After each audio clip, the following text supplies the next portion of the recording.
कोणतीही गोष्ट कमी होऊ देत नाही. सुख आणि समृद्धी म्हणजे फक्त वैभवच नाही, सुख आणि समृद्धी मिळते आई वडिलांची सेवा केल्यानंतर. सर्व देवतांमध्ये प्रथम पूजा करावी आपल्या आईबाबांची, नंतर मग सद्गुरु तुम्हाला रस्ता दाखवतील परमेश्वराकडे कसं पोहोचायचं ते. परंतु परमेश्वरापेक्षा मोठं महत्व आहे आपल्या आईबाबांना. म्हणजे जो एखादा माणूस आईबाबांची सेवा करतो, म्हणजे अखंड सेवा करतो, त्याला हे मोठं पुण्य त्याच्या पदरी मिळतं आणि त्याच्या पिढीला पण त्याचं सुख मिळतं.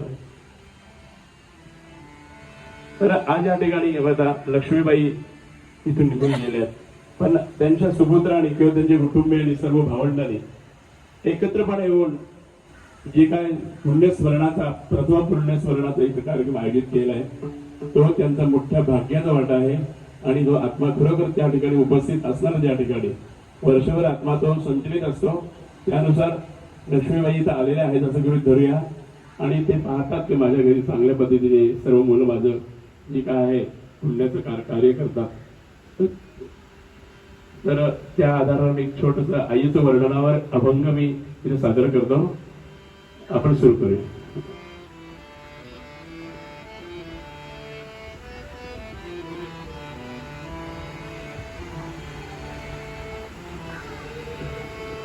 अरे करावा विचार, करावा विचार, करावा विचार, कन्या पुत्रा, कन्या पुत्रा, आईची फिटेला कधी मुलगार, आईची फिटेला कधी मुलगार, आईची फिटेला कधी उपकार,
आईच्या गोपात गुप्त प्रेम आहे, आईच्या गोपात गुप्त प्रेम आहे, आईच्या गोपात गुप्त प्रेम आहे, आईच्या गोपात गुप्त प्रेम आहे, आईच्या गोपात गुप्त प्रेम आहे, आईच्या गोपात गुप्त प्रेम आहे, आईच्या गोपात गुप्त प्रेम आहे, आईच्या गोपात कुणी नसार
जय ज्ञानेश्वर आईच्या